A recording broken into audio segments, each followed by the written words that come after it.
네, 안녕하세요. 6월 7일 부동산에 관한 특별한 이야기 부동산 별별 수다에 오신 여러분을 환영합니다. 오늘 여러분들과 같이 나눌 이야기는 지역주택조합과 관련된 이야기인데요.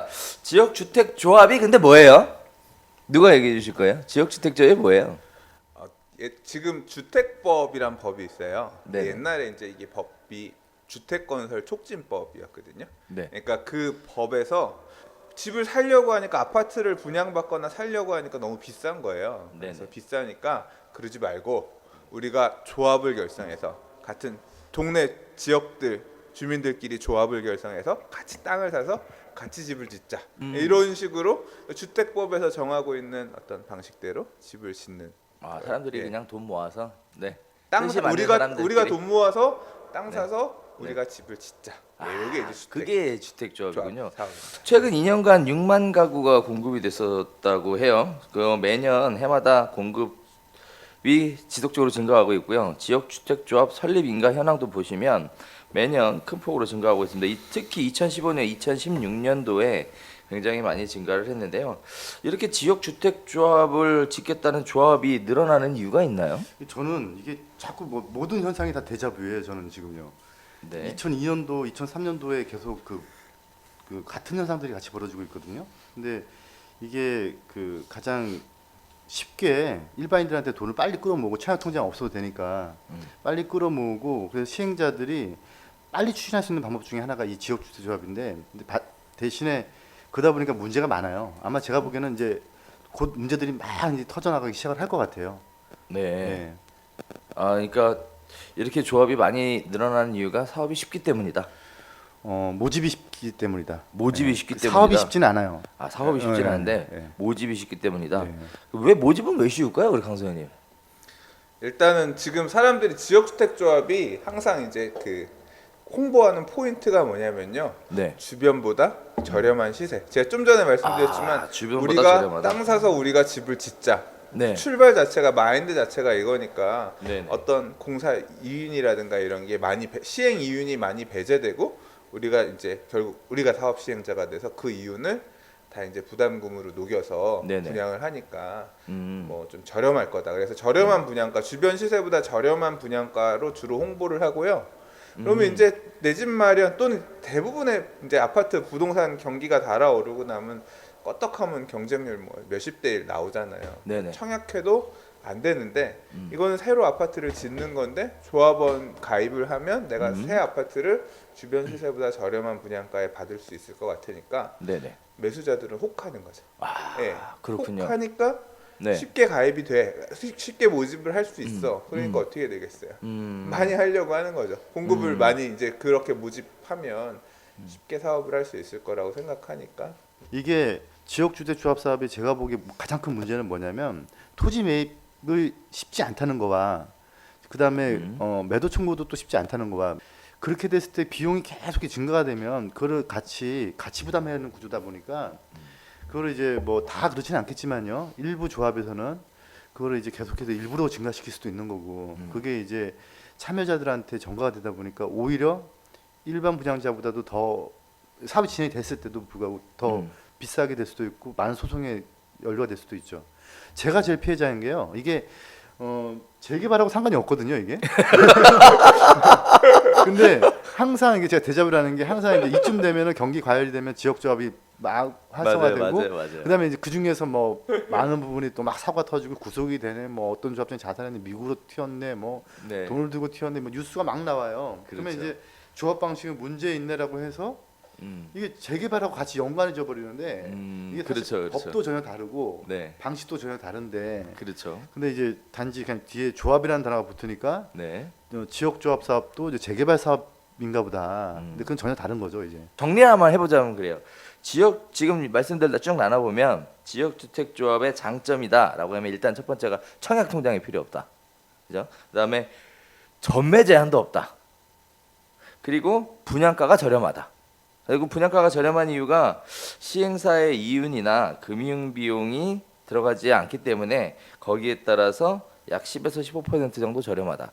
이렇게 정리해 볼 수 있을 것 같은데. 제가 알기로 전매 제한이 없는 건 아닐 텐데. 그건 아닌데. 네. 아 그래요? 정해 제한 있나요? 예전에는 지금은 이제 주택법이 바뀌었는데 또 앞으로 어떻게 바뀔지 몰라요. 과거에는 이제 지역주택조합 자체가 제도 자체가 좀 전에 이것처럼 무주택자들이 그러니까 우리가 땅 사서 조합 만들어서 아파트 짓자 이런 개념이다 보니까 조합원 규정이 되게 셌어요. 그래서 과거에는 무주택이었고요. 네네. 나중에 이제 주택조합 사업이 이게 잘 안 되고 그러니까 85 완화해줘서 지금 85. 85제곱미터 이하 주택 갖고 있는 하나까지는 사람들은 이제 조합원 가입할 수 있게끔. 그러니까 조합원 지위 변경에 대한 제한이 있었는데 네. 이건 뭐 시장 상황에 따라 다시 또 강화될 수 있는 거니까. 근데 과거에는 그래서 이게 주택조합이 설립되던 시점 뭐 6개월 이내에 그 당시에도 무주택 요건이 갖는 사람만 매매가 가능했어요. 그래서 양수인 조건도 되게 까다롭고 규정이 제한이 없는 건 아니에요. 아 제한이 있긴 있군요. 지금 근데 설명하신 내용만 놓고 본다면 뭐 네. 이런 거죠. 세 명이 모여서 이제 우리가 이제 무슨 장사를 시작하자. 네. 뭐 예를 들어서 뭐 핸드폰 가게를 열자, 뭐 네. 수박 가게를 열자. 그러면은 그렇게 셋이 모였을 때 그럼 우리는 이걸 원가로 살 수 있어. 이런 개념이거든요. 네네. 왜냐면 우리가 장사를 열었으니까. 네. 근데 이건 장사 잘 됐을 때 얘기고 잘못됐을 때 그 비용을 같이 부담해야 되는데 그렇죠. 근데 이제 제가 보기에 재개발 재건축하고는 좀 다른 게 얘는 이제 주택권 촉진법에서 주택법으로 이제 나오면서 주택권 촉진법 안에 있던 이제 재건축 규정이 도전법으로 들어왔고 얘는 이제 주택법에 그래 남아 있는 규정이거든요. 근데 이 도전법 같은 경우는 이제 되게 막 공무원 의제 처리 규정이라든가 뭐 그래서 뭐 조합장이 비리를 저지르면은 뭐 각종 그 가중 처벌된다든가 하는 규정들이 많이 생겨나고 이제 되게 튼튼해졌고 지자체의 관리 감독도 되게 많아졌는데 이거는 관리 감독 주체도 사실 뭐 거의 희박하고 담당 부서가 구청에도 없을 정도로 희박하고 거기다가 이제 그렇게 비용이 과다 청구되는 것들을 견제할 수 있을 만한 이 조합원들의 어떤 구조체가 없어요. 그것보다 구조적으로 제일 문제예요. 그러니까 원래 이 법 도입된 자체가 뭐냐면, 그러니까 땅을 살 수가 없죠. 서울 안에 그렇죠. 아파트 지을 수 있는 땅 살 수 있는 데가 어디 있어요? 그러니까 원래 내용은 뭐냐면 주로 이제 예전에 이런 거 많았어요. 신도시 지으면 신도시 옆에 신도시에 빠져 있는 땅 중에서 지구단위 계획 변경되는데 뭐 땅 사서 200세대, 300세대 이거 논밭 200세대, 300세대 사가지고 지어 올리는 지역조합 이런 것들 많이 있었단 말이에요. 그렇죠. 이런 건 사실 땅을 사면 되니까 토지 확보가 돼요. 근데 이게 서울 안에서 어떻게 변질됐냐면 서울에 아파트 500세대, 1000세대 지을 땅이 어디 있어요. 근데 지금도 보면 지금 집들이 번듯하게 다 있는 동네에 그림 그려놓고 네. 여기 지역조합에서 아파트를 짓는데 주민들은 몰라. 여기에 아파트를 짓는다고? 재개발 재건축은 이제 가서 보면 재개발이나 재건축 기본 계획에는 없단 말이에요. 그럼 그쵸. 뭐냐면 이게 이제 결국 그거야. 우리가 당신네 집들을 다 사서 우리 조합이 이 당신네 집들을 다 사서 지을 겁니다. 이런 개념이거든요.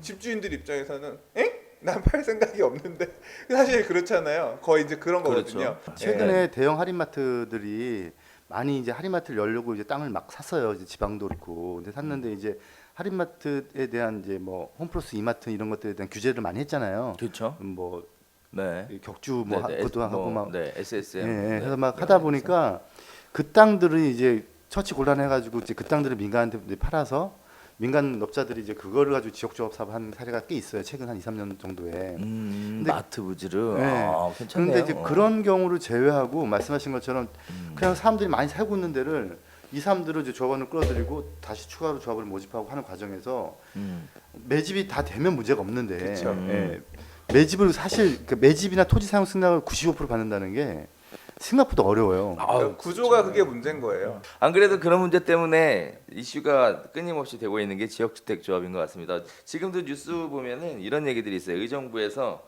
결국은 그죠. 지역주택조합을 진행을 하기 위해서 토지를 매입을 해야 하는데 자금이 필요하니까 조합원을 모집한 거죠.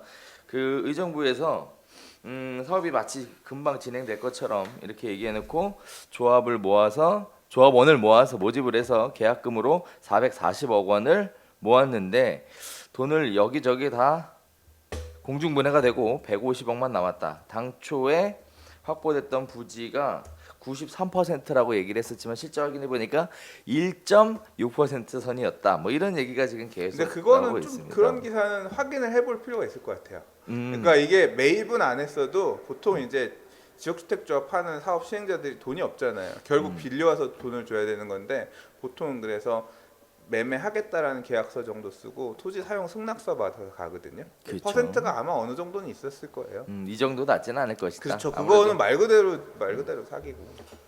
그런가요? 그렇죠. 네, 네. 1.7% 모아놓고 93%다. 그거는 근데 보통 좀 부풀려서 얘기하는 경향이 있는 것 같긴 해요. 그렇죠. 네. 네. 근데 도정법으로 이제 들어온 이제 재개발이나 재건축 같은 경우는 조합이나 이제 정비 사업 컨설팅 업체들, 그다음에 시공사 관계자들까지도 이게 이제 공문 의제 처리 규정이라는 게 있어서 1억 원 이상의 뇌물을 받거나 하면은 이제 10년 이상의 형이 떨어지거든요. 네. 그래서 그 법이 무서워서라도 이제 함부로 돈을 못 쓰는데, 제가 보기에는 이 지역조합 사업도 이렇게 법이 좀 강화가 돼서 추진하는 세력들이 돈을 함부로 이렇게 못 건드게끔 그런 구조가 돼야 돼요. 예. 사업 자체의 의도는 참 좋은 것 같은데 이제 아무래도 추진하는 방식에 있어서 변질이 좀- 되는 거죠. 네네 이상과 현실이죠. 디테일이 좀 빠지니까 네 변질이 좀 되는 것 같습니다. 그래서 그런가요? 10년 동안 조합 지역주택조합으로 설립인가를 받은 전국의 155개 지역주택조합 가운데 실제로 입주가 완료된 곳은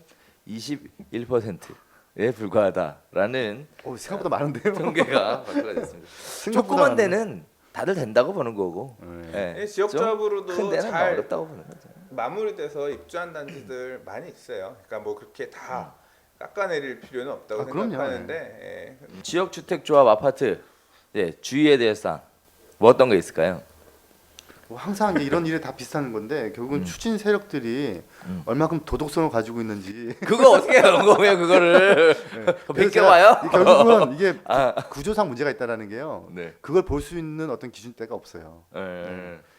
그러니까 하지 말아야 돼요. 그래서 저는 판사님 어떻게 지역주택조합을 옆에서 봤거든요. 그래서 네. 초기 단계에는 물딱지라고 불렀어요. 그러니까 아파트가 될지 안 될지 모르는 거예요. 왜냐하면 좀 전에 말씀드린 것처럼 저거를 다 매입해서 사업이 가야지 아파트가 되는 거예요. 보통 이제 사업 시행자들이 일단은 물딱지를 팔아서 여기 조합원 지위를 그렇죠, 될 수 그렇죠. 있어요. 팔아서 그 돈으로 사업 자금을 쓴단 말이에요. 될지 안 될지 모르는 거. 이제 나중에 이게 만들어지면 그 다음에 땅을 살 수가 있는 거니까.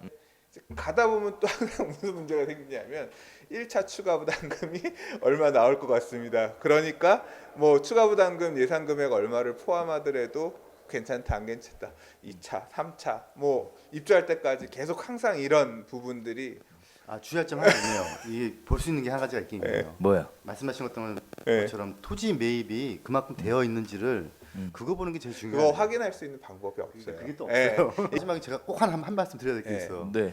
재개발의 조합 방식하고는 전혀 다른 거다. 자 그래서 정리 내리면 이렇습니다. 재개발 사업의 조합과 주택 지역 조합의 조합은 다르다. 다르다. 네, 다르다. 전혀 다른 사업이다. 됐죠? 네.